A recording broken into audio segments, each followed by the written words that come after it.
The afternoon sun dipped low over the quiet town of Willowmere, painting the streets in shades of amber and gold. It was the kind of place where everyone knew everyone, where doors were left unlocked and greetings were exchanged with warmth. Yet, even in such a seemingly perfect town, hearts sometimes drifted apart, and kindness could fade beneath the weight of daily struggles. At the edge of Willowmere stood a small bakery called Sweet Whispers. The air around it always carried the comforting scent of freshly baked bread, vanilla, and cinnamon. Inside, behind the counter, was Clara Thompson, a woman in her mid-30s with gentle eyes and hair the color of chestnuts. Her days began before dawn, kneading dough and preparing pastries for the townspeople who relied on her for their morning comfort. Clara had inherited the bakery from her late mother, who had taught her that every loaf of bread carried a story and that kindness, when shared, multiplied like rising dough. But lately, Clara's life felt weighed down. Business had slowed, bills piled up, and she often wondered whether her mother's dream was slipping away. Still, she smiled at every customer, hoping that her small acts of care could bring light to someone else's day, even if hers was dimming. One cold November morning, as frost clung to the window panes, Clara noticed an elderly man standing outside the bakery. He wore an old coat several sizes too large and held a worn-out cap in his hands. His eyes, though tired, carried a quiet dignity. She opened the door, letting a wave of warmth spill out.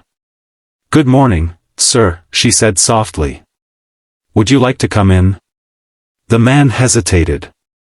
I don't have money today," he murmured, lowering his gaze.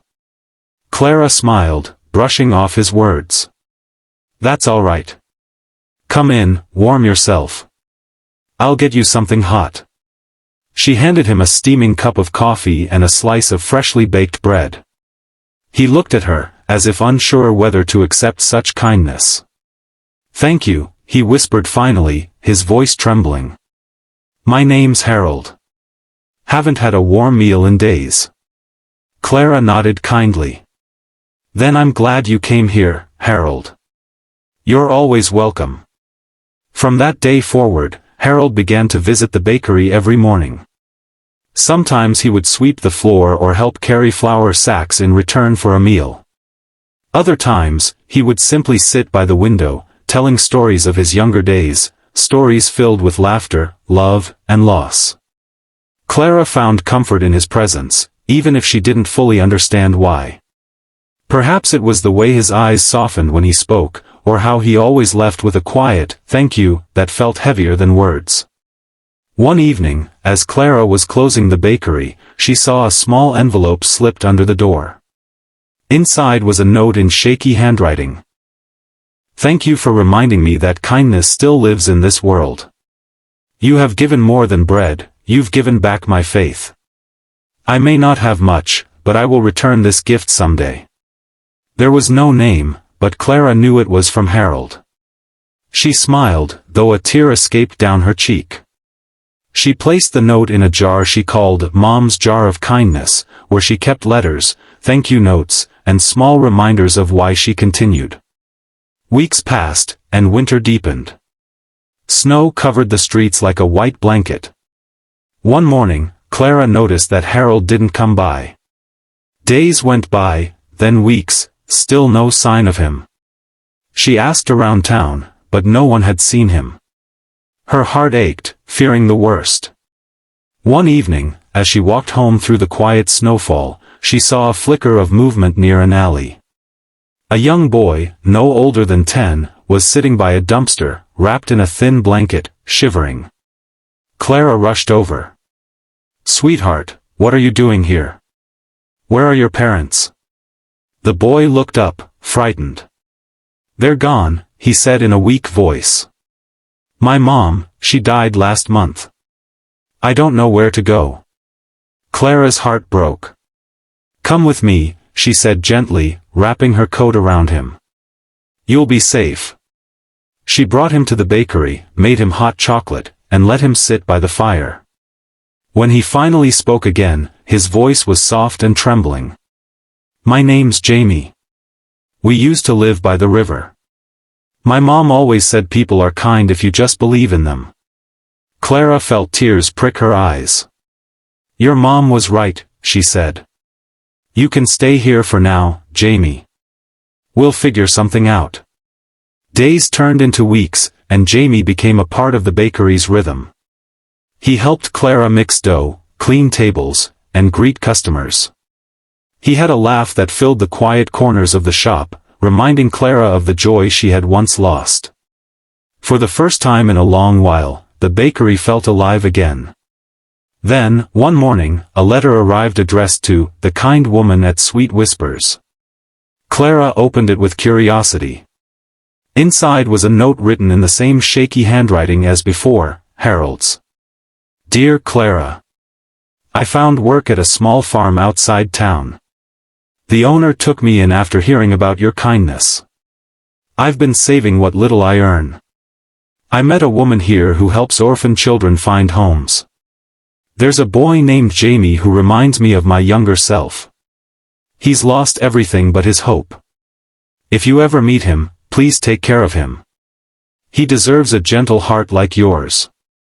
Clara's eyes widened. Her hands trembled as she read the letter again. The boy sitting across from her, Jamie, was the same boy Harold had mentioned. The circle of compassion had quietly connected them before she even realized it. That night, as Jamie slept on the couch, Clara whispered to the darkness, You kept your promise, Harold. You really did return the kindness. The months rolled on, and spring painted Willowmere with color again. The bakery began to thrive once more, not because of profit, but because of love. People started coming not just for bread, but for the feeling the place carried. Clara's quiet generosity had rippled through the town, inspiring others to help, to listen, to care. One afternoon, a stranger walked into the bakery, a woman with kind eyes and a scarf of faded blue. She introduced herself as Margaret, a social worker from the nearby town. I believe you're taking care of a boy named Jamie, she asked gently. Clara nodded, feeling her heart tighten. Yes. He's like family now. Margaret smiled warmly. I thought you should know, Harold spoke of you often.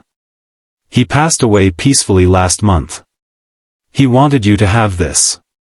She handed Clara a small wooden box. Inside was a locket containing a faded photo, Harold in his youth, standing beside a young woman and a little boy. On the back were the words, Kindness never ends, it only changes hands. Clara's tears fell freely. She realized that Harold had lived his final days knowing his compassion had created something lasting, a chain of kindness that would never break. As years went by, Jamie grew into a kind-hearted young man. He helped Clara expand the bakery, starting a program that offered free meals to the homeless and unemployed. They called it the Circle of Compassion. Every loaf sold contributed to feeding someone in need. One evening, Jamie stood by the window, watching the sunset, the same golden light that had once shone on a lonely woman and an old man so long ago. He turned to Clara, now older but still radiant with quiet strength. Do you ever wonder, he asked softly, how one act of kindness can change everything? Clara smiled. I used to. But now I know, kindness is like a circle. It always finds its way back. The sound of laughter and conversation filled the bakery. Families gathered, children ran about, and the warmth of shared compassion wrapped around everyone like a blanket. The scent of fresh bread lingered in the air, sweet, comforting, and eternal. Outside, as dusk settled over Willowmere, a small plaque by the bakery door glowed in the lamplight.